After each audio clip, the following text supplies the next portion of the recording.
Bonjour et bienvenue à l'émission de podcast Martin s'entretient. Cette semaine, il me fait plaisir de recevoir dans mon studio aussi appelé chez nous dans mon sous-sol, nul autre que la chroniqueuse et animatrice télé et radio Valérie Roberts.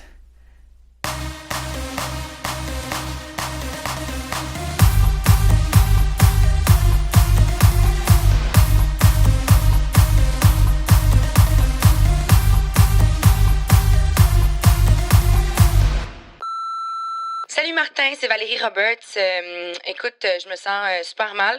On est comme à 15 minutes de l'enregistrement de ton émission, puis je viens juste d'avoir un téléphone de la part de Peter McLeod. Tu sais, on travaille ensemble à la radio à C'est quoi, puis là, il connaît ma grande passion pour le plein air, pour le Grand Nord et les parties de pêche, tu sais, puis il vient de m'inviter à aller passer du temps avec lui là-bas, puis pêcher, puis tu sais, moi j'aime ça, avoir de la saleté en dessous de mes ongles, puis tout. Fait que bref, je voulais juste te dire, malheureusement, je serai pas capable de me présenter.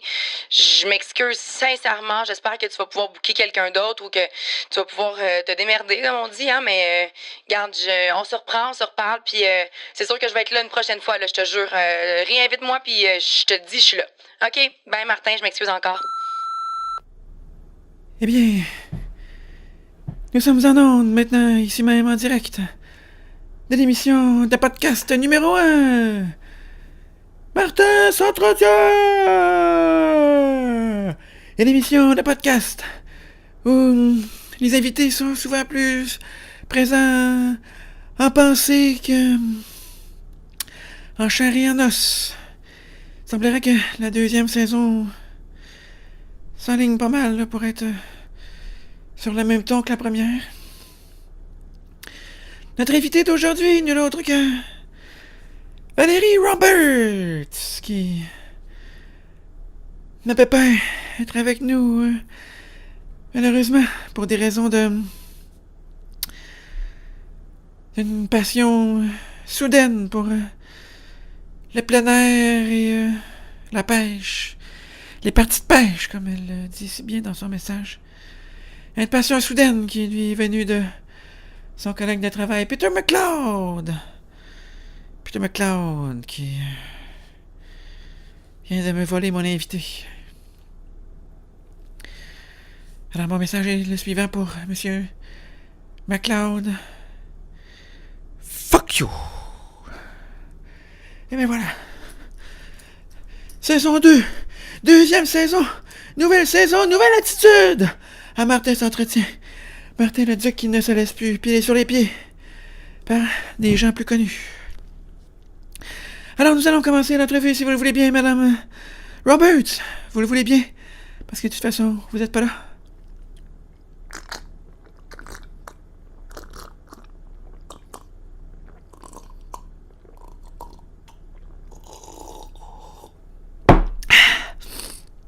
Et voilà. J'ai commencé l'épisode en canne de l'orangeade. Wouh! Je suis malade. Alors, Mademoiselle Valérie Roberts, vous êtes une femme, du moins, jusqu'à preuve du contraire. Vous êtes née une date inconnue, probablement quelque part entre, je dirais, 1944 et 2017. Voilà, je m'avance, mais en même temps pas trop. Vous êtes né dans une ville où qui n'est pas spécifiée non plus, mais je serais prêt à parier mon polo que ce n'est pas Nairobi. Alors voilà, j'ai ici votre CV que j'ai trouvé et ça dit que vous mesurez une taille de 5 pieds 3. Vous avez les yeux bruns et les cheveux bruns. Par contre, je dois admettre que pas mal sûr que vos cheveux blonds. Ça dit que vous avez des cheveux blonds. Pas mal sûr que c'est une teinture. Oups! J'ai raté parce que j'ai bu caler de liqueur. Ça me fait ça. En tout cas, tout ça pour dire que je suis pas mal sûr que vos cheveux blonds c'est une teinture parce que vous avez toujours une longue repousse. Et Martin le Duc ne se laisse pas duper par les repousses. Appelez-moi Sherlock Holmes. Alors voilà, vous avez diplômé en 2005 du Cégep du Vieux-Montréal, en profil communication, arts et lettres. Donc, vous avez fait ça là, au Cégep du Vieux. Et puis, vous avez appris là, à vous saouler, à faire des shots avec des cold shots, puis à faire des plombs sur le poêle. Là. J'imagine que c'est ça que vous avez appris lors de ces années au Cégep. Par la suite, on vous a appris à vous connaître. On vous a découvert le grand public grâce au concours VJ Recherché sur les ondes de Musique Plus 2 ans plus tard, en 2007. Je dirais même plus. Je dirais que vous avez gagné le concours VJ Recherché Musique Plus. Ou, comme le disait si bien votre collègue de travail, Babu, dans son émission Babu à bord. Vous avez été le big winner de l'émission VJ Recherché Musique Plus en 2005.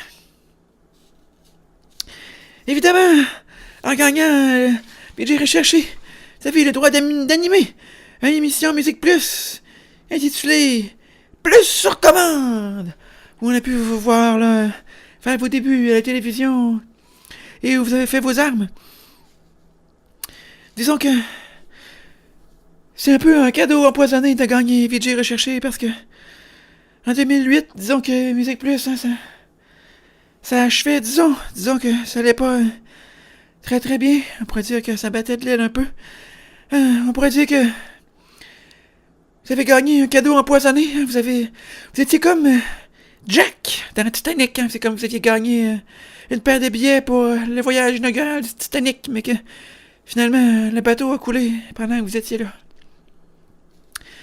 C'est un peu ça qui s'est passé lors de votre voyage à Musique Plus. Par la suite, votre carrière, disons, on a pris une petite drop, hein. Vous êtes retrouvée animatrice à Bombe.tv à Canal Vox, anciennement de Ma TV. Vous animez Bombe.tv là, à Canal Vox. Et sur le web, vous avez également animé Vidou.tv également. Sur le web, disons que votre carrière a fait POW! Partie en flèche. Et que finalement, très rapidement, elle a retombé, là, POW! Encore une fois en flèche. Pour remonter tranquillement la pente, là. Tranquillement, pas vite. Puisse-vous voir, là, faire d'autres trucs, là, à la télévision, comme par exemple, on a pu vous voir en tant que chroniqueuse coulisses de l'émission Dans l'œil du dragon en 2013, où vous avez jasé avec des gens weird la plupart du temps qui ont inventé des affaires bizarres. On a pu vous voir également comme collaboratrice à l'émission Alors, on jase avec Élise Marquis et Joël Legendre, où vous avez jasé de la pluie et du beau temps, là, où on peut dire que les petites madames du public de TVA, là, vous ont vraiment accepté, bien que l'émission était Radio-Canada. Alors, 2014 était les belles années là, de Joël Legendre. On se souvient bien, c'était juste avant qu'il se fasse pogner en train de se toucher dans un parc. Alors, on lui souhaite le meilleur des choses. Par la suite, votre carrière a réatteint les sommets de l'époque, car vous avez été co-animatrice de l'émission Par ici l'été, qu'on a pu voir par ici là, durant tout l'été, en 2015. Et par la suite, on peut vous voir dans toutes sortes de choses à la télévision, entre autres à Code F, à Brac TV, où on peut vous voir là, donner des conseils que je donnerais même pas à un adulte, là, à des enfants de 14 ans. Donc vous apprenez là, que c'est correct de mettre un tampon puis de pas trop savoir comment faire, puis vous expliquer comment faire des pipes à les petites filles de 14 ans, là, à heure de grande écoute, où n'importe qui peut regarder ça. Alors voilà, c'est ce qui met fin à la section télévision. On a pu également vous voir, surtout vous entendre, je dirais, là, à la radio, car vous êtes également à la radio depuis plusieurs années. Vous travaillez avec Peter McLeod, celui qui vous vole pour mon podcast, et puis vous travaillez beaucoup, là, c'est ça que je disais, avec Peter McLeod et des affaires dans le genre. Donc vous travaillez à la radio, mais pas à la radio de Radio-Canada. Vous êtes vraiment là, assez quoi. Donc malheureusement, vous pouvez pas me dire qu'est-ce qui se passe avec celui qui travaillait également à Musique Plus à l'époque, Nabi. Qu'est-ce qui se passe avec Nabi? travaille à la radio de Radio-Canada, je crois. J'aimerais savoir qu'est-ce qui se passe avec Nabi. Les gens qui savent qu'est-ce qui se passe avec Nabi, laissez-nous un commentaire en bas d'un petit podcast pour voir. En même temps, ça me permettra de savoir s'il y a vraiment du monde qui écoute ça, puis si ça vaut la peine de continuer. On peut également vous lire dans plusieurs médias écrits, comme par exemple Star Inc., Revue Star System, la revue Cool, la revue Clin d'œil, la revue Moi et compagnie, bref. Vous y connaissez beaucoup là en matière de qu'est-ce qu'apportait Beyoncé lors d'un gala des Grammys, peu importe l'année, c'est pas mal ça qu'on peut dire. Et puis, vous faites sûrement beaucoup de tests pour savoir quel genre de personnage de Twilight es-tu. Maintenant, au cours des dernières années, on a pu vous voir développer là, vos propres projets, comme par exemple, vous avez développé avec votre époux, Monsieur Martin Junot, une émission qui s'intitule Amuse-bouche, où vous recevez des gens, et puis le concept de l'émission, c'est votre mari cuisine des affaires de manger, puis vous, vous jasez avec le monde, puis vous leur faites dire des affaires. Un peu comme ici, sauf que vous, les invités, sont présents. Et puis, eh bien, nous faisons juste boire. Aujourd'hui de l'orangeade et vous mangez. Vous avez tendance à beaucoup vous ouvrir là, sur votre vie personnelle, à ce que j'ai remarqué là, durant cette émission. Vous avez, entre autres, dit lors d'un des premiers épisodes que vous gagnez 89 000 $ par année au cours de l'année 2017, si je me trompe pas, qui est quand même beaucoup d'argent. Et d'ailleurs, c'était plus d'argent que le gagnait votre époux, Martin Junot. Alors ma question est la suivante. Qu'est-ce que ça fait d'être une sugar mommy? Alors voilà, c'est tout ce qui met fin à cette section. Parlons justement de votre époux, M. Martin Junot, avec lequel vous vous êtes marié il y a quelques années. En secret, en surprise, en coup de tête, et sans le dire à personne, à Las Vegas! Et je dois dire que j'ai vu des photos, et le monsieur qui vous a marié, peut-être vous n'aviez pas remarqué, il ressemblait étrangement à Elvis. Alors, à savoir, est-ce qu'Elvis se serait donc recyclé en marieur à Las Vegas, ou est-il vraiment mort? Alors voilà, qui sait? Vous vous êtes marié à Las Vegas, en cachette. Ma question est la suivante. À quel point vous n'aimez pas votre famille et vos amis pour faire ça comme ça, sans que ça y soit là? En tout cas, finalement, vous êtes remariés, là, à Montréal, parce que sûrement que toutes vos matantes, puis vos familles, puis vos amis ont chialé, fait que vous n'avez pas le choix de vous remarier ici, là, pour leur faire plaisir. Évidemment, quand on pense à Valérie Roberts, on pense à tatouages. Tatouages qui font beaucoup réagir et beaucoup parler. D'ailleurs, vous recevez souvent des commentaires, là, au sujet de vos tatous, suite à vos différentes apparitions télé. J'en ai quelques exemples ici de gens qui vous ont écrit des commentaires. C'est écrit « Radio-Canada ne devrait jamais te mettre en onde.